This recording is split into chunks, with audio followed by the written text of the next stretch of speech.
दोस्तों हमने आज टॉपिक लिया है probability. Class 10 Maharashtra state board का ये टॉपिक है। फॉर एग्जांपल अगर अगर हम कभी कॉइन टॉस करते हैं तो अगर एक सिंगल कॉइन टॉस करते हैं तो क्या हो सकता है, एक तो हेड आ सकता है या टेल आ सकता है।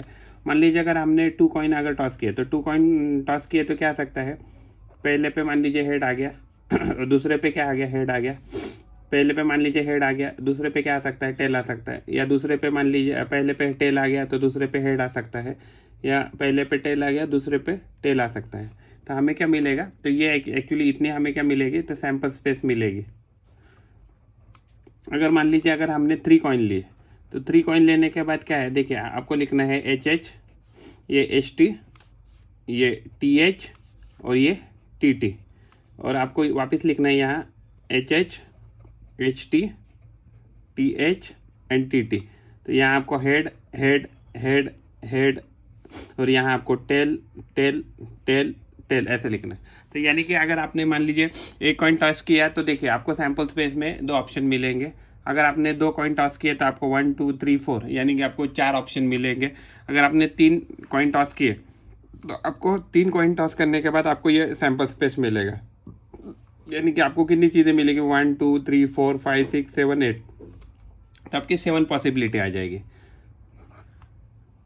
लीजिए कभी आपने डाइस थ्रो की तो आपको क्या मिल सकता है, डाइस पे उसके सबसे ऊपर के फेस में 1 मिल सकता है, 2 मिल सकता है, 3 मिल सकता है, 4 मिल सकता है, 5 मिल सकता है, 6 मिल सकता है। तो आपके सैम्पल स्पेस में कितना आएगा, यानी कि सैम्पल स्पेस में आपको काउंट कितना आएगा, तो 6 आएगा। मान लीजिए अगर आपने उसकी जगह पे मान लीजिए 2 डाइस थ्रो की तो 2 डाइस थ्रो करने के बाद आपको क्या क्या मिल सकता है, आपको मिल सकता है 1 1 मिल सकता है, 1 2 मिल सकता है, 1 3 मिल सकता है, 1 4 मिल सकता है, 1 5 मिल सकता है, 1 6 मिल सकता है। वैसे करते करते करते आपको क्या मिलेगा, मान लीजिए 2 1 मिल सकता है, या 2 2 मिल सकता है, या 2 3, वैसे करते करते आपको 2 6 मिलेगा। और वैसे ही अगर आप नीचे नीचे जाए तो आपको क्या मिलेगा, तो आपको 6 1 मिल सकता है, 6 2 मिल सकता है, 6 3 मिल सकता है, 6 4 मिल सकता है, 6 5 मिल सकता है और 6 6 ये पॉसिबिलिटी मिल सकते हैं। तो यानी कि अगर आप 2 डाइस थ्रो करते हैं तो जो आपका NFS है, सैम्पल स्पेस है, तो आपको कितने मिलेंगे पॉसिबिलिटी, तो 36 पॉसिबिलिटी मिलती है। तो ये आपको याद रखना है। हमने प्रॉब्लम लिया है 3 कॉइंड टॉस साइमल्टेनियसली। तो पहला कंडीशन है ए टू गेट एटलीस्ट 2 हेड।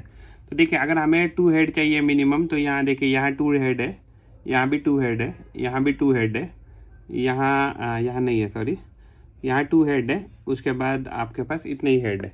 तो यानी कि 1 2 3 4, तो 4 जगह पे क्या आ रहा है, आपको टोटल हेड आ रहे हैं। अगर एन ऑफ सैंपल की बात करें तो हमें जो सैंपल है, सैंपल कितना है, 1 2 3 4 5 6 7 8, तो आपके पास 8 सैंपल पीसेस है। तो एक्चुअली अगर हमें ए का पॉसिबिलिटी चाहिए तो क्या आ जाएगा, तो probability of A divided bye sample space कितना है आपका, तो सैंपल स्पेस कितना है, यानी कि एन ऑफ ए अगर कंडीशन करें तो एन ऑफ ए कितना आ जाएगा, तो आपको 1 2 3 4 1 2 3 4 है। तो 4 possibility out of 1 2 3 4 5 6 7 8, out of 8 possibility, यानी कि ये वैल्यू आ जाएगा आपके हाफ। यानी कि जो पहला कंडीशन है, तो पहला कंडीशन आपको N of A divided by N of S कितना आ जाएगा, तो हाफ आ जाएगा। अगर हम एन ऑफ बी की बात करते हैं, अगर आप N of B divided by N of S, यानी कि इसकी पॉसिबिलिटी अगर देखते हैं एन ऑफ बी, तो टू गेट नो हेड, तो नो हेड आने के लिए आपके चांस कितने हैं, तो आपके पास टी आना चाहिए ना, तो आपके पास टी, तो आपके पास एक्चुअली ये क्या आना चाहिए, टी आना चाहिए, टी। तो देखिए आपके पास टी आने के चांसेस कितना है, एक ही है, आउट ऑफ कितना, 8। तो ये आपका आंसर होना चाहिए उसका। और थर्ड क्या है, to get head on the second coin. देखिए अभी सेकंड कॉइन पे कहाँ कहाँ है, यहाँ है सेकंड पे, यहाँ सेकंड पे है, यहाँ भी सेकंड पे है, यहाँ भी सेकंड पे है। तो एक्चुअली कितने चांसेस आ गए, तो ये आ गया आपका N of C divided by N of S, तो ये कितना आ गया, 4 आ गया आउट ऑफ 8, यानी कि ये वैल्यू आ गई हाफ। तो इसकी पॉसिबिलिटी आ गई आपके हाफ, तो ये हाफ आ गया आंसर आपका, ये 1/8 आ गया। और ये जो आंसर था N of A divided by N of S, तो इसका भी आंसर आपका 1/2 आ रहा है। हमने प्रॉब्लम लिया है 1 coin and 1 dice thrown simultaneously. एक कंडीशन दिया है हमें to get head and odd number. तो पहले सैंपल स्पेस देखते हैं। अगर सैंपल स्पेस देखेंगे, देखिए 1 नंबर आ सकता है, 2 number, 3 number, 4 number, 5 number, 6 number, लेकिन ये कॉम्बिनेशन किसके साथ हो सकता है, हेड के साथ। तो 1 2 3 4 5 6 ये पॉसिबिलिटी है, या अदरवाइज हमें 1 2 3 4 5 6 मिल सकता है विथ टेल। तो ये यानी कि टोटल क्या हो गया, अगर हम एन ऑफ एस की बात करें, अगर हम एन ऑफ एस की बात करें तो एन ऑफ एस कितना आ जाएगा, हमारा सैम्पल स्पेस आ जाएगा 12। तो हमें क्या चाहिए, हेड चाहिए और ऑड नंबर चाहिए। तो हेड और ऑड नंबर यानी कि ये पॉसिबिलिटी 1 आ सकता है, या 3 आ सकता है, या 5 आ सकता है। तो यानी कि हमारा N of A divided by N of S अगर करते हैं तो एन ऑफ ए कितना आ गया हमारा 1 2 3 नंबर आ गए, एन ऑफ एस कितना है 12। तो यानी कि ये जो प्रोबेबिलिटी है आ जाएगा 1/4। अगर हमें अगर मान लीजिए दूसरा अगर हम कंडीशन देखते हैं, मान लीजिए हमें क्या बोला है, N of B get head और टेल एंड इवन नंबर। तो अगर हेड और टेल चाहिए तो देखिए यानी कि पूरी पॉसिबिलिटी है हमारे पास, लेकिन अगर हमें क्या चाहिए, इवन नंबर चाहिए। तो इवन नंबर कहाँ कहाँ आ रहा है, तो हमें ये आ रहा है 1, फिर यहाँ, फिर यहाँ, फिर यहाँ, फिर यहाँ, फिर यहाँ, सॉरी ये नहीं होगा, 5 नहीं होगा, 6 और 6 ऐसा हो गया। तो यानी कि क्या क्या मिला है हमें, 2 मिला है, 4 मिला है, 6 मिला है। तो यानी कि 1 2 3 4, तो ये नहीं है, 1 2 3 4 5 6। तो हमें 6 पॉसिबिलिटी मिली है। तो 6 पॉसिबिलिटी आउट ऑफ 12, तो ये नंबर आ गया 1/2।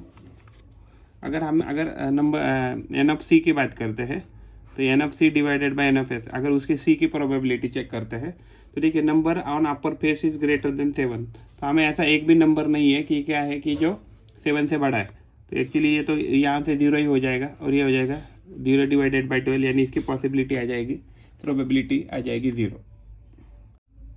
हमने प्रॉब्लम लिया है 2 डाइस रोल्ड साइमल्टेनियसली, यानी एक साथ हमने 2 डाई को फेंक दिया है। तो हमें प्रोबेबिलिटी बताना है कि digit on the first die is greater than the digit on the second die. तो देखिए एक्चुअली सैम्पल स्पेस में क्या आ जाएगा, नंबर 1 1 1 2 1 3 1 4 1 5 1 6। दूसरा क्या आ जाएगा, 2 1 2 2 2 3 2 4 2 5 2 6। हाँ, तो ऐसे करते करते 6 1 6 2 6 3 6 4 6 5 6 6, यानी कि जो आपके पास जो नंबर ऑफ सैंपल है तो कितने आ जाएंगे, आपके पास 36 आ जाएंगे, राइट। हमें क्या चाहिए कि जो फर्स्ट डाई पे नंबर है वो ग्रेटर होना चाहिए सेकंड डाई से ऊपर। तो यानी कि अगर हम ए का अगर सैंपल स्पेस लिखे तो ये क्या आ सकता है, देखिए 1 तो इससे बड़ा नहीं है किसी भी नंबर से, तो यानी कि ये तो हो नहीं सकता है। तो अगर हम 2 से बात करते तो 2 में क्या आ जाएगा, 2 1 आ सकता है, 2 2 नहीं आ सकता क्योंकि वो इक्वल है। फिर उसके बाद क्या हो सकता है, 3 1 आ सकता है और 3 2 आ सकता है। उसके बाद क्या आ सकता है, 4 1 आ सकता है, 4 2 आ सकता है, 4 3 आ सकता है, 4 4 भी नहीं आएगा। उसके बाद क्या हो जाएगा, 5 1 आ सकता है, 5 2 आ सकता है, 5 3 आ सकता है, 5 4 आ सकता है, फिर 5 5 नहीं होगा क्योंकि 5 5 तो इक्वल हो जाएगा। फिर आ सकता है 6 1 आ सकता है, 6 2 आ सकता है, 6 3 आ सकता है, 6 4 आ सकता है और 6 5 आ सकता है। कितने नंबर आ गए, 1 2 3 4 5 6 7 8 9 10 11 12 13 14 15। तो ये 15 नंबर आ गए हैं। तो यानी कि हमारे पास जो एन ऑफ ए है, N of A divided by अगर हम एन ऑफ एस करेंगे तो ये कितने आ गए, 15 डिवाइडेड बाय 36। तो ये वैल्यू कितने हो जाएगा, 3 × 5 और ये हो जाएगा 3 × 12। 3 से 3 है तो हमारी प्रोबेबिलिटी आ जाएगा 5/12। तो 5/12 प्रोबेबिलिटी रहेगा कि जो फर्स्ट डिजिट है तो उसका नंबर बड़ा रहेगा दूसरे डिजिट से। प्रॉब्लम लिया हमने 15 टिकट्स इन अ बॉक्स, एक बॉक्स है उसमें 15 टिकट है, उसके नंबर है 1 2 3 4 5 6 7 8 9 10 11 12 13 14 15। तो हमें अगर रैंडम अगर टिकट में हमने उस बॉक्स में से निकाला तो उसका प्रोबेबिलिटी देना है कि वो इवन नंबर होगा। तो इसमें नंबर क्या आ सकता है कि जो इवन है, 2 है, 4 है, 6 है, 8 है, 10 है, 12 है, 14 है। कितने नंबर हो गए, 1 2 3 4 5 6 7। तो एन ऑफ ए कितना आ गया, तो एन ऑफ ए आ गया है 7 नंबर। अगर हम बी की बात करते हैं तो बी के नंबर क्या होने चाहिए, random ticket drawn is multiple of 5। कौन कौन से नंबर आ सकते हैं, 5 आ सकता है, 10 आ सकता है, 15 आ सकता है। तो हमारा एन ऑफ बी कितना आ गया, तो ये आ गया 3। अगर प्रोबेबिलिटी ऑफ ए की अगर हम बात करें तो प्रोबेबिलिटी ए की क्या हो गई, N of A divided by N of S. तो एन ऑफ ए कितना है 7, टोटल का काउंट कितना है 15, क्योंकि हमारे पास सैम्पल स्पेस कितना है 15। अगर हम प्रोबेबिलिटी ऑफ बी की बात करें तो B divided by N of S, तो हमारे टोटल नंबर है 15। तो बी की प्रोबेबिलिटी कितनी, 3। तो ये हो गया 3 × 1 डिवाइडेड बाई 3 × 5, 3 से 3 कट गया, तो ये प्रोबेबिलिटी आ गई 1 डिवाइडेड बाई 5। हमने एग्जांपल लिया है हॉकी टीम है, हॉकी टीम में डिफेंडर जो है 6 है, ऑफेंडर 4 है एंड गोली 1 है। तो यानी कि टोटल प्लेयर कितने हो गए, तो 11 हो गए। तो हमारा सैम्पल स्पेस में कितने हो गए प्लेयर, एनएफ एस, यानी कि टोटल पॉसिबिलिटी कितनी है हमारी, तो 11 है। तो 11 हमारा सैम्पल स्पेस हो गया। तो अभी हमें क्या निकालना है, क्या इसकी प्रोबेबिलिटी बतानी है कि अगर कैप्टन इज अ गोली, तो एनएफ ए कितना है, गोली कितना है, एनएफ ए डिवाइडेड बाय एनएफ एस हमें पूछा है। तो गोली कितना है, एक, टोटल प्लेयर कितने हैं, 11। तो यानी कि अगर गोली अगर कैप्टन बनेगा, इसकी पॉसिबिलिटी 1/11। वैसे ही अगर हमारा जो कैप्टन है वो डिफेंडर है, तो उसकी पॉसिबिलिटी कितनी हो जाएगी। तो जो हमारा डिफेंडर है, डिफेंडर कितने दिए, 4, और सैम्पल स्पेस कितना है हमारा, 11। तो 4/11 क्या आ गया, इसके पॉसिबिलिटी आ गया कि कैप्टन इज अ डिफेंडर। अगर हम एन ऑफ सी की बात करें और एन ऑफ ए, तो देखिए हमारे सी के पास ऑफेंडर कितने हैं, तो ऑफेंडर हमारे पास 4 है। यहाँ एक्चुअली डिफेंडर लिखा था ना, तो डिफेंडर आना चाहिए 6/11। हाँ, तो यहाँ 6/11 क्योंकि क्या है, डिफेंडर 6 है और ऑफेंडर 4 है। तो ऑफेंडर कितने हैं, 4, और टोटल कितने हैं प्लेयर हमारे पास, 11। तो ये हमारा पॉसिबिलिटी, यानी कि गोली कैप्टन होने की पॉसिबिलिटी 1/11, डिफेंडर कैप्टन होने की पॉसिबिलिटी 6/11, और जो ऑफेंडर है, ऑफेंडर कैप्टन होने की पॉसिबिलिटी 4/11। हमने नेक्स्ट प्रॉब्लम लिया है, एक बॉक्स है, बॉक्स में 5 रेड पेन है, 8 ब्लू पेन है और 3 ग्रीन पेन से। अगर हमने रैंडमली एक पॉसिबिलिटी ढूंढनी है हमें कि एक इवेंट है कि जिसमें अगर आपने उसमें बॉक्स में हाथ डाल के अगर आपने पेन पिक किया है तो वो ब्लू आ जाएगा। तो देखिए हमारे पास कितने टोटल पेन है, 5 + 8 13, 13 + 3 16। तो जो हमारा सैम्पल स्पेस है उसमें कितने हैं पीसेस, तो 16 पीसेस है। तो उसमें क्या है कि देखो पेन जो है ब्लू आना चाहिए। तो यानी कि अगर एन ऑफ ए की बात करें, एन ऑफ ए कितना है आपके पास, एन ऑफ ए ब्लू आना चाहिए। तो ब्लू की पॉसिबिलिटी कितनी है, तो 8 है। तो 8 चांसेस आर देयर। तो इसकी अगर हम प्रोबेबिलिटी निकलते हैं तो N of A divided by N of S करते हैं। तो एन ऑफ ए है 8 और टोटल सैम्पल स्पेस है हमारा 16। तो ये वैल्यू आ जाएगा 8 × 1 डिवाइडेड बाई 8 × 2। तो 8 से 8 गया, तो ये वैल्यू आ गई है हमारी 1/2। तो ये हमारी यानी कि हमारे पास हाफ पॉसिबिलिटी है, 50% पॉसिबिलिटी है कि अगर हमने उसमें हाथ डाल के अगर कोई पेन निकालने की कोशिश करे तो ब्लू ही आ जाएगा। हमने एक बॉक्स लिए है, तो बॉक्स में 30 नंबर्स है। नंबर्स कैसे है, 1 to 30 है। तो 1 to 30 यानी कि सैम्पल स्पेस में कितने पीसेस है, तो 30 पीसेस है। तो यानी number of N of S कितना आ जाएगा, हमारे सैम्पल्स पे 30 आ जाएगा। इवेंट ए में क्या होता है कि अगर हम उसमें से हाथ डाल के अगर कौन सा भी अगर एक कार्ड चूज़ करने की कोशिश करें तो ऑड नंबर आ जाएगा। तो ये जो यानी कि जो हमारा ए है, तो ए का सैम्पल स्पेस क्या आ जाएगा, तो ए के लिए सैम्पल स्पेस आ जाएगा, हमें ऑड नंबर चाहिए तो ये आ जाएगा 1 आ सकता है, 3, 5, 7, 9, 11, 13, 15, 17, 19, 21, 23, 25, 27 एंड 29। इतने नंबर आ सकते हैं। कितने हो गए, 1 2 3 4 5 6 7 8 9 10 11 12 13 14 15। हाँ, तो 15 नंबर है। तो यानी एन ऑफ ए कितना आ गया है हमारा, एन ऑफ ए आ गया है 15। तो अगर ऑड नंबर आना है, उसकी अगर प्रोबेबिलिटी देखना है तो ये क्या होना चाहिए, N of A divided by N of S. Sample space से हम डिवाइड करेंगे, तो एन ऑफ ए आ गया 15, एन ऑफ एस कितना है आपका 30। तो ये वैल्यू आ गया 15 × 1 डिवाइडेड बाई 15 × 2। 15 से 15 गया तो ये प्रोबेबिलिटी आ जाएगी हाफ, यानी कि आपके पास हाफ प्रोबेबिलिटी की जो भी नंबर आए वो जो ऑड नंबर आ जाए। अगर हम बी की बात करें तो बी के इवेंट में क्या है कि जो भी आप नंबर निकालेंगे वो स्क्वायर नंबर होना चाहिए, कंप्लीट स्क्वायर नंबर। तो कंप्लीट स्क्वायर नंबर क्या क्या है इसमें, तो अगर कंप्लीट स्क्वायर नंबर बोले तो ये एक नंबर 1 आ सकता है स्क्वायर नंबर। उसके बाद क्या आ सकता है, 4 आ सकता है, 9 आ सकता है, फिर उसके बाद 16 आ सकता है, 25। अगर 1 to 13 की बात करें तो हमारे पास इतने स्क्वायर नंबर आ सकते हैं मैक्स टू मैक्स। यानी कि इसकी पॉसिबिलिटी क्या होगी, तो यानी एन ऑफ बी कितना आ गया हमारा, एन ऑफ बी आ गया 1 2 3 4 5। तो ये कितने आ गए, 1 2 3 4 5। तो यानी कि हमारे पास 5 नंबर है कि जो आ सकते हैं। तो इसकी प्रोबेबिलिटी हो जाएगी N of B divided by N of S. तो कितने नंबर है, 1 2 3 4 5, 5 डिवाइड सैम्पल स्पेस कितने 30। तो 5 को लिखेंगे 5 × 1, 30 को लिखेंगे 5 × 6, 5 से 5 गया तो ये हो गया 1/6। तो यानी कि कंप्लीट स्क्वायर नंबर आने की पॉसिबिलिटी 1/6। हमने एक प्रॉब्लम दिया है, एक गार्डन है 77 मीटर × 50 सेंटीमीटर, उसमें एक लेक है उसका डायमीटर है 14 मीटर। तो हमें एक पॉसिबिलिटी बोला है कि मान लीजिए यहाँ कोई तो बिल्डिंग है, उस बिल्डिंग से अगर मान लीजिए इधर यहाँ कोई टॉवेल वगैरह आता है या कपड़ा आता है, तो कपड़ा लेक में गिरने की पॉसिबिलिटी क्या है या प्रोबेबिलिटी क्या है। तो देखिए एक्चुअली एरिया जो है, एरिया जो गार्डन का है वो कितना है, गार्डन का होगा length into breadth, length into breadth करेंगे तो ये जाएगा 77 इंटू 50 मीटर स्क्वायर। अगर हम लेक का एरिया निकालेंगे, लेक का एरिया कितना आ जाएगा, लेक का एरिया आ जाएगा पाई आर स्क्वायर आना चाहिए। तो पाई की वैल्यू अगर हम 22/7 लिखते हैं एंड आर कितना है, तो एक्चुअली डायमीटर हमें 14 मीटर दिया है, तो यानी कि उसका रेडियस आएगा 7 इंटू 7, तो ये आ जाएगा मीटर स्क्वायर।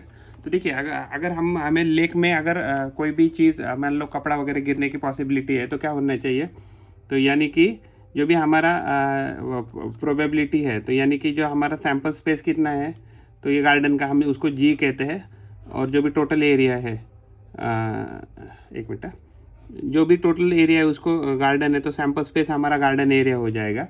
और उसमें मान लीजिए जो भी लेक है, तो लेक को हम कैपिटल एल कहते हैं, तो उसका एरिया कितना है, तो ये हो जाएगा 22/7 इंटू 7 डिवाइडेड बाई ये कितना हो जाएगा 7 इंटू 50। तो ये क्या किया हमने, गार्डन का एरिया सैम्पल स्पेस पकड़ा है, और लेक जो है, लेक की हम प्रोबेबिलिटी निकाल रहे हैं कि कोई भी अगर उसमें कपड़ा अगर गिरता है तो उसकी प्रोबेबिलिटी क्या है। तो यहाँ 7 से 7 कट हो जाएगा, 7 1 7, ये हो गया 11, तो 11 1 11, 11 2 22, तो ये आ गया 2/50, 2/50। तो यानी कि इसको लिख सकते हैं 2 इंटू 1 डिवाइडेड बाई 2 इंटू 25। तो यहाँ 2 से 2 कट गया, तो वैल्यू आ गई ओवरऑल 1/25। तो एक्चुअली जो प्रोबेबिलिटी है कि अगर वो कोई कपड़ा वगैरह गिर के आता है और वो गार्डन में अगर गिरता है, तो लेक में प्रोबेबिलिटी क्या हो जाएगी, n/L डिवाइडेड बाई n/G। तो ये आपका आंसर होना चाहिए कि जो आपका प्रोबेबिलिटी है, तो आपका प्रोबेबिलिटी है कि 1/25 उसकी प्रोबेबिलिटी है कि वो लेक में गिर जाएगा। हमने प्रॉब्लम लिया है, एक बैग है, बैग में 3 रेड बॉल थे, 3 वाइट बॉल थे एंड 3 ग्रीन बॉल थे। तो यानी कि जो एनफ सैम्पल स्पेस है, तो सैम्पल स्पेस में 3 + 3 6, 6 + 3 यानी कि 9 एक्चुअली सैम्पल पीसेस है। तो अगर हमें पहली पॉसिबिलिटी दिया है कि अगर बॉल जो पिक किया है हमने वो रेड है, तो रेड की पॉसिबिलिटी कितनी है, मान लीजिए रेड कितने हैं, तो 3 है। तो हमें अगर उसकी प्रोबेबिलिटी निकालने तो क्या हो जाएगा, n/A divided by sample space. तो n/A ये हो गया 3 और टोटल सैम्पल स्पेस है 9, तो इसकी प्रोबेबिलिटी आ जाएगी 1/3। अगर मान लीजिए अगर हमें पूछा गया है कि ball picked is not red, तो रेड छोड़कर कितने बॉल है, 3 ग्रीन बॉल है और 3 ग्रीन बॉल है और 3 रेड बॉल है। तो जो n/B हो जाएगा, तो इसकी पॉसिबिलिटी कितनी है, 6।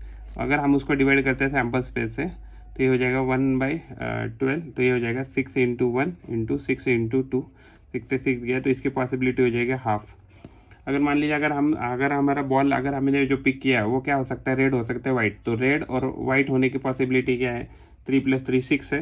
तो n/C क्या आ जाएगा, n/C आ जाएगा 6 टोटल नंबर, और सैम्पल स्पेस कितना है हमारा, तो सैम्पल स्पेस है 12, तो हो जाएगा हाफ। तो ये हमारा हाफ पॉसिबिलिटी है, यानी कि अगर बॉल पिक अगर रेड आ जाएगा तो उसकी पॉसिबिलिटी 1/3। अगर बॉल अगर पिक इज़ नॉट रेड तो उसकी आ जाएगी हाफ, और जो बॉल जो पिक किया है वो ना इधर रेड हो सकता है या वाइट, तो उसकी पॉसिबिलिटी हाफ। हमें क्या है, 2 डिजिट नंबर बनाने हैं, नंबर दिए हमें डिजिट दिए 0, 1, 2, 3, 4। तो हमें अगर 2 डिजिट नंबर बनाने हैं तो हमारे सैम्पल स्पेस में क्या क्या नंबर बन सकते हैं। तो अगर 0 हम पहला नहीं लग सकते, हमें क्या लिखना पड़ेगा, उसमें क्या है, रिपीटेशन अलाउड है। क्या है, रिपीटेशन अलाउड, यानी कि हम वही नंबर रिपीट कर सकते हैं। तो हमारा नंबर क्या बन सकता है, 10, 11, 12, 13, 14। ये नंबर 1 के बनेंगे। तो 2 के नंबर बनेंगे 20, 21, 22, 23, 24। 3 के नंबर बनेंगे 30, 31, 32, 33, 34। अगर हमें 4 के नंबर बनाए तो 40, 41, 42, 43 एंड 44।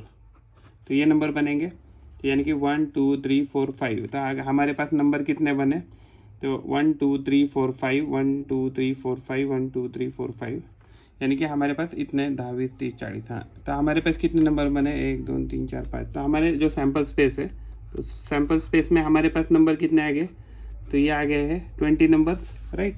उसमें से क्या है कि हमें प्राइम नंबर आना चाहिए, जो हमारा एन ऑफ ए है वो प्राइम नंबर आना चाहिए। तो प्राइम नंबर कहाँ कहाँ है? 11 आपका प्राइम है। आपका जो प्राइम नंबर है वो है, पहला मान लीजिए 11 है, उसके बाद 13 है, उसके बाद 23 है, उसके बाद 31 है, उसके बाद 41 है, उसके बाद 43 है। तो कितने नंबर बन गए? 1 2 3 4 5 6। तो 6 नंबर बन गए। तो उसकी प्रोबेबिलिटी निकालना है, तो ये सैम्पल स्पेस से डिवाइड करें तो सैम्पल स्पेस है 20, तो हो गया 3 × 2 × 10 × 2। तो 2 से 2 गया तो ये आ गया 3/10। इसकी प्रोबेबिलिटी आ गई 3/10। अगर मान लीजिए हम इसके बाद हमारा क्या है दूसरा इवेंट कि मल्टीपल जो भी अगर नंबर बनाएगा वो मल्टीपल ऑफ 4 आना चाहिए। तो अगर हम एन ऑफ बी अगर देखते हैं तो N of B divided by N of S करते हैं तो सैम्पल स्पेस है 20। तो अगर मान लीजिए मल्टीपल ऑफ 4 है तो क्या क्या हो सकता है?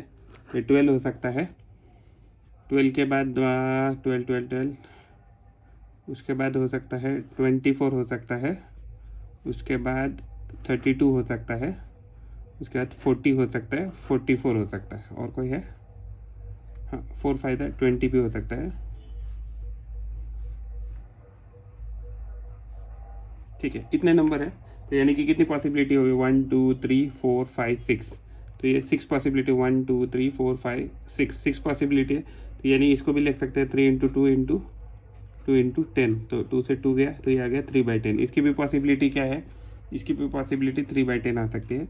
अगर हमें कोई नंबर मल्टीपल ऑफ 11 करना है, अगर मल्टीपल ऑफ 11 करना है तो इसका possibility N of C divided by N of S है। तो क्या है? एन ऑफ सी, तो मल्टीपल ऑफ 11 करना है। तो यानी क्या आ सकता है? 11 आ सकता है, 22 आ सकता है, 11 आ सकता है, उसके बाद 22 आ सकता है, उसके बाद 33 आ सकता है, और उसके बाद 44 आ सकता है। यानी कि 4 नंबर आ गए। तो यानी कि हो गया 4 डिवाइडेड बाई 20। तो इसको लिख सकते हैं 4 × 1 × 4 × 5। 4 से 4 गया तो ये प्रोबेबिलिटी आ गया 1/5। तो यानी कि आपके पास ये इसका आंसर है।